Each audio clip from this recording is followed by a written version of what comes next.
habituelle du mardi de 10 h à midi, Le sexe et vous, émission un petit peu inhabituelle aujourd'hui puisque Sophie en avait marre d'être en tête-à-tête avec moi. Bonjour Sophie, Sophie Caldier, sexologue à La Rochelle. Sophie, tu es venue accompagner aujourd'hui avec quelqu'un que tu connais bien, je crois, notre invité Bertrand Barré. Tu vas peut-être le présenter à nos auditeurs, Sophie.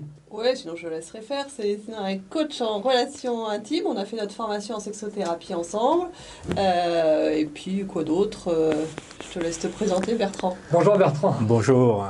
Eh bien oui, je suis coach professionnel certifié, donc sexothérapeute, thérapeute de couple, mais je m'occupe plus précisément des cadres dirigeants, des chefs d'entreprise qui ont besoin de trouver un juste équilibre entre vie professionnelle et vie personnelle.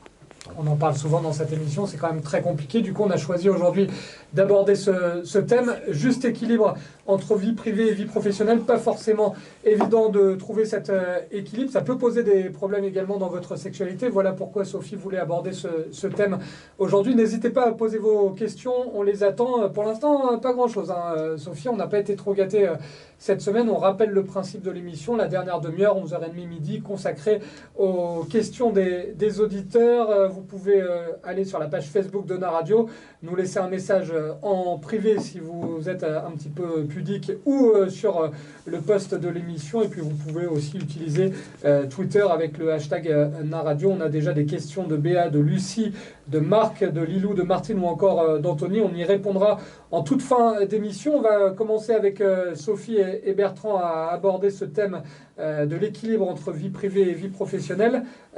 Déjà, Bertrand, est-ce que c'est une illusion, un mythe? On va peut-être débuter avec une forme d'introduction parce que c'est important de préciser un petit peu l'importance de cet équilibre dans la vie de tous les jours. C'est vrai qu'effectivement, on peut se poser la question, est-ce que c'est possible? Est-ce que c'est possible d'avoir cet équilibre, de concilier les deux? Puisque d'un côté, il y a les ambitions personnelles, ambition de carrière, envie de réussir. Il y a aussi un élément financier qui est là, hein, faire en sorte de réussir sa carrière de manière à se sentir bien avec sa famille, bien avec ses proches, se sentir épanoui. Et de l'autre, il faut du temps. Il faut du temps pour être avec sa famille, il faut du temps pour prendre soin de son couple. Hein. Et c'est là où c'est pas forcément compatible. Alors ce qui m'a donné l'envie de travailler sur ce sujet, c'est que les clients qui venaient me voir, les clients hommes qui venaient me voir en sexothérapie, me parlaient beaucoup plus de problématiques liées à leur environnement, liées à ce qui se passait pour eux dans leur vie quotidienne. Et finalement, on parle très peu de sexualité. On parle beaucoup plus de business, le chiffre n'est pas là, la pression, les équipes. Du coup, ils arrivent à la maison avec ces problématiques. Et là, comment fait-on pour... on n'est qu'une seule personne, en fait. Hein, donc, on ne peut pas se cloner, pas encore. Ça va peut-être arriver, oui. Voilà, c'est ça. Beaucoup plus de pression, effectivement, en 2019. Est-ce que toi aussi, Sophie, tu as constaté que c'était un des problèmes majeurs des couples qui venaient te consulter? Oui, et puis même en individuel, il y a aussi beaucoup d'artisans ou de chefs de petites entreprises qui sont hyper stressés. Et il y en a notamment une dame qui me racontait qu'une fois, elle faisait l'amour et en plein milieu de l'acte, elle dit à son mari « Mince, j'ai oublié de faire la facture ou le devis de machin. » Ça coupe rapidement. Et comme ils bossent ensemble en plus, dans la même entreprise, c'est encore pire parce que du coup, c'est... Dans ce cas-là, c'est l'avantage d'avoir un mari qui est éjaculateur précoce. Ça laisse plus de temps pour faire les factures. C'est ça, exactement. Bon, on va évidemment aborder ce sujet. Là, on plaisante un petit peu, mais c'est un sujet très important. Déjà, Bertrand, je vois dans le programme, déjà félicitations, parce qu'avec Sophie, j'ai pas des programmes aussi détaillés et aussi précis. On voit ceux qui bossent, parce que Sophie, elle est toujours en train de taper sur les hommes. Là, quand c'est un homme qui vient dans l'émission, Sophie, c'est beaucoup plus clair. Voilà, c'est ça. Est-ce que c'est possible déjà? Alors, je suppose que vous n'avez pas toutes les solutions, Bertrand, mais est-ce que c'est possible d'arriver à trouver une solution qui permet d'allier vie professionnelle et vie privée? Alors complètement, c'est possible. Après, c'est vraiment cibler ses priorités. C'est pour concilier les deux, il faut prendre du recul et se dire, ben voilà, je suis chef d'entreprise, j'ai enclenché quelque chose qui va me prendre du temps, se mettre en accord avec son compagnon, sa compagne, et se dire, ben voilà, comment ça va jouer sur la famille, sur l'entourage, sur mes amis. Et donc, ça c'est vraiment important de prendre ce recul, de se poser les questions régulièrement, de manière à réajuster, en fait, pour être équilibré dans tous les domaines de vie. Et puis surtout pour sa santé également. Parce que... Il peut y avoir aussi l'équation enfant qui rentre, ça fait un troisième larron dans l'histoire, parce que quand on est un couple sans enfants, c'est peut-être déjà compliqué de trouver des solutions, mais quand en plus on a les enfants qui s'y mettent, c'est pas évident, hein, Bertrand. Complètement, complètement. J'ai une cliente en ce moment qui m'explique qu'elle aimerait s'occuper de sa fille. Qui grandit et elle fait du chiffre d'affaires, un gros chiffre, la société progresse, mais elle se réveille la nuit à 1h et elle se dit mince, la livraison va être problématique et du coup elle est fatiguée et ça impacte son couple et elle est venue me voir parce qu'elle me dit mais comment je fais ? Je suis une femme, chef d'entreprise, je m'épanouis pleinement dans ma boîte, je m'éclate, j'aime ce que je fais, mais en même temps j'aimerais m'occuper de ma fille, je suis une mère aussi. Et là, faut trouver des... C'est une question d'équilibre, effectivement. Et en plus, Sophie Bertrand, il y a de plus en plus, en ce moment, d'auto-entrepreneurs et d'auto-entrepreneuses. Donc, ça rajoute une pression supplémentaire parce qu'on n'est pas salarié, on a vraiment un temps consacré encore plus grand à son entreprise. Oui, et puis du coup, il y a tout à faire quand tu es auto-entrepreneur. Hein. Il y a une pression supplémentaire. Voilà, tu as le côté commercial, la promotion, la compta, enfin bon, auto-entrepreneur un peu moins, mais quand même, plus ton activité, effectivement, après la famille, etc. Et je pense que tu y penses tout le temps. Tu es branché tout le temps sur ton activité professionnelle. Donc c'est compliqué de pouvoir allier les deux. En fait. Et en même temps, ça peut être aussi un échappatoire. La sexualité, ça peut permettre aussi de penser totalement à autre chose. On va en parler dans un instant avec l'impact du travail dans la vie de couple et dans la sexualité. Mais on est sans cesse en train de répéter, Bertrand, avec Sophie dans cette émission, qu'il y a d'énormes différences entre les hommes et les femmes à tout point de vue, d'un point de vue psychologique, physique même parfois. Est-ce que cet équilibre est vu différemment entre les hommes et les femmes ? Alors, dans les deux cas, il y a une charge mentale qui est présente. Je dirais qu'elle est plus accentuée chez les femmes. On le sent bien parce qu'il y a, lorsqu'elles sont mères, il y a ce double impact, en fait. Je suis chef d'entreprise, il faut, je dois, il y a des injonctions qui sont présentes. Et en même temps, il y a cette même injonction en tant que maman. En tant que femme, à la maison, ben voilà, je m'occupe de tout. Alors, si monsieur n'est pas forcément en accord avec ces principes-là, ça coince un petit peu. Voilà. Les hommes, comme ils sont dans leur bulle, à un moment donné, ils sont tellement impliqués dans leur entreprise qu'ils rentrent dans leur grotte quand ils rentrent à la maison. Et là, il y a moins de communication. Par contre, la sexualité, ils ont un élan pour se décharger, on va dire. On voit qu'il y a eu la même formation, parce que ce sont les mêmes termes utilisés par Bertrand. Nos formateurs ne seraient pas contents si tu dis ça. Pour moi, c'est clair. Sophie, est-ce que quand tu reçois des couples, qui a le plus de mal à supporter le port de plusieurs casquettes, entre guillemets, parce que Bertrand a raison, généralement, quand on rentre du boulot, moi le premier, les hommes, c'est vrai qu'on a tout de suite envie de passer à autre chose. Les femmes ont peut-être plus besoin de raconter leur journée et en gros de communiquer. Enfin, c'est comme d'habitude. C'est ça, on est toujours sur le même thème, la communication homme-femme. Oui, effectivement, les femmes peuvent pas forcément besoin d'en parler, mais en tout cas, elles vont quand même continuer à y penser, de toute façon. Ça, c'est clair, c'est présent dans la tête. Donc, effectivement, quand l'homme s'approche, lui, pour se décharger, effectivement, la femme, elle n'est pas forcément prête à ça, puisque dans sa tête, il y a encore énormément de trucs qui ne sont pas sortis et qu'elle n'arrivera pas de toute façon à sortir. Donc, c'est très compliqué. Plus les hommes, vous avez cette capacité-là, et tant mieux, à passer à autre chose très très vite, quoi. Et ça, c'est super, parce que je crois qu'on aimerait bien avoir cette qualité-là, pour le coup. C'est pour ça qu'on s'endort, Sophie. Bertrand, l'impact dans la vie de couple et dans la sexualité, c'est vrai qu'on est dans l'émission habituelle du mardi de 10h à midi. Là, on évoque un sujet global, mais pour en revenir à la sexualité, c'est vrai qu'on a l'impression que plus le temps passe, là on est en 2019, il y a une pression de plus en plus grande au niveau du boulot. Est-ce que ça amène aussi de nouveaux problèmes au niveau de la sexualité des Français?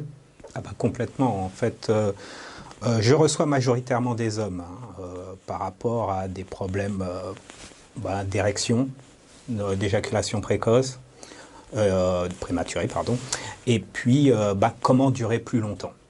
C'est vraiment les préoccupations des hommes en ce moment, et il y a cette difficulté que les femmes travaillent. Alors, c'est super, hein, c'est une bonne chose, mais en 30-40 ans, il y a eu un vrai bouleversement de la vie familiale, hein, et les hommes ont du mal à s'y retrouver. Ils ont du mal à se réajuster. Madame travaille, elle est dynamique, c'est une leader. Monsieur rentre. Avant,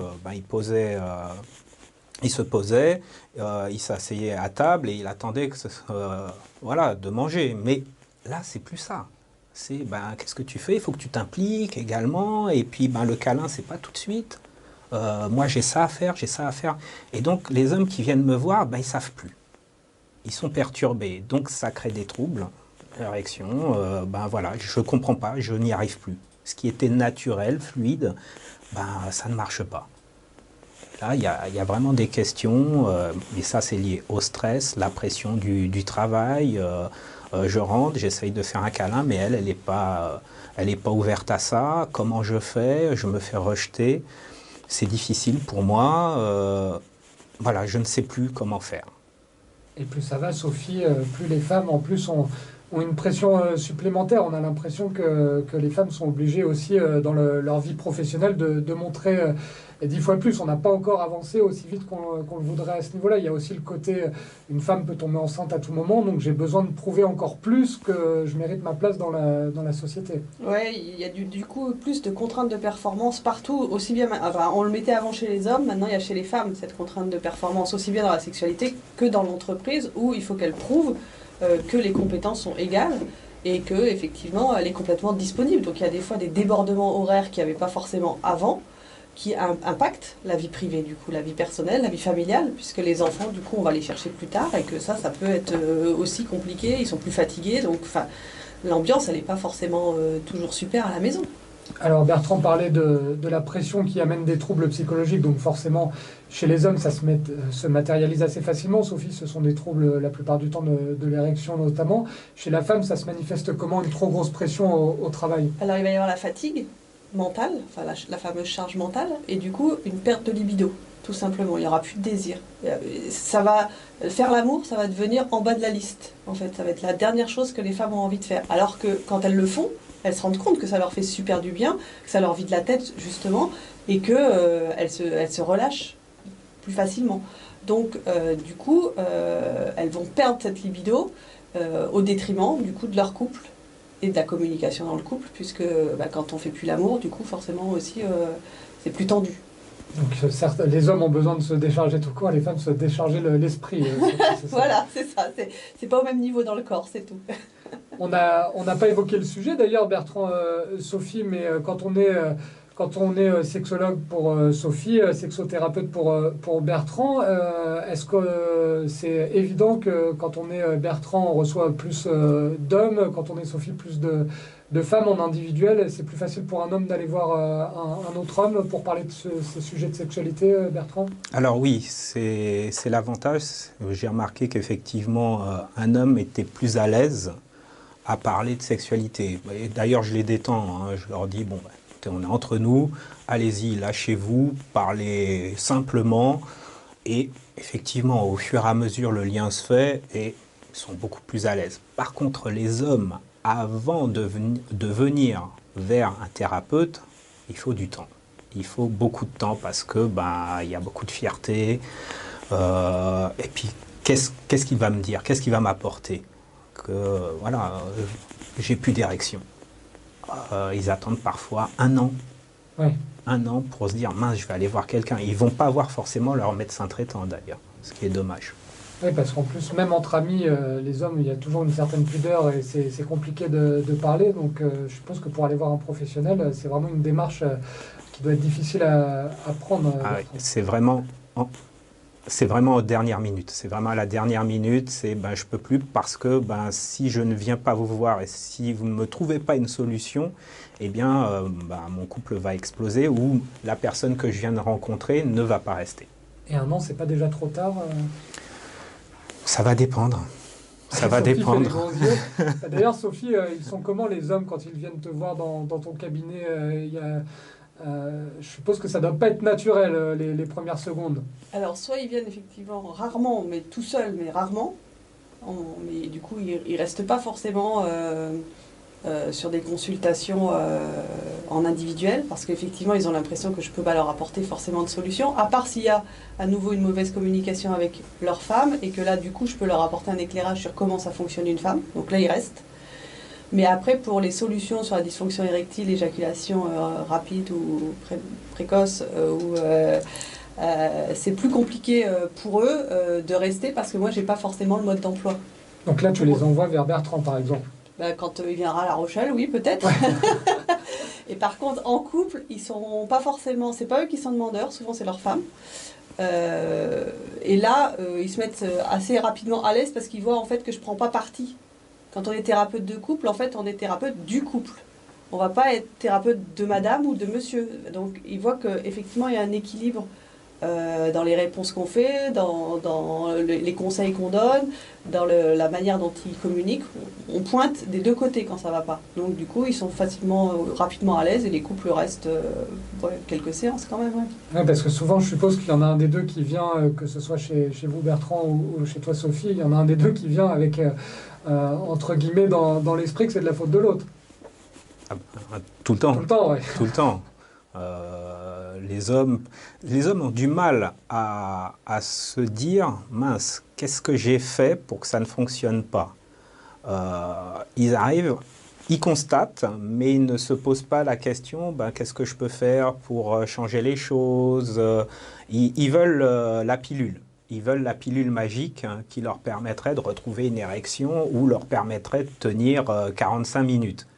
Je leur dis tout de suite, je n'ai pas de baguette magique, je n'ai pas la possibilité de créer cela.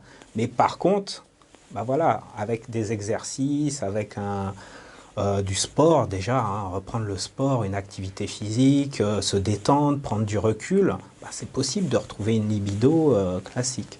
Et c'est tout le problème du manque de temps, parce que si en plus on doit faire du sport, on rappelle que vous êtes chez nous dans votre émission habituelle du mardi 10h midi, Le Sexe et vous, on parle du juste équilibre à trouver entre vie privée et vie professionnelle, le manque de temps, les horaires, le stress, le travail à la maison, pour ceux aussi qui sont entrepreneurs, une certaine pression du résultat. On évoque tout ça avec Sophie Caldier, notre sexologue rochelaise, et puis avec aujourd'hui un invité, Bertrand Barré, qui est coach professionnel spécialisé dans les relations intimes et l'équilibre vie professionnelle, vie personnelle, qui est également sexothérapeute. On revient dans un instant sur Na Radio, juste après Dire Straits avec... alors je dois l'avouer, je vois pas très bien d'ici, il y a un reflet, donc je vous laisse découvrir le titre de Dire Straits et on revient juste après.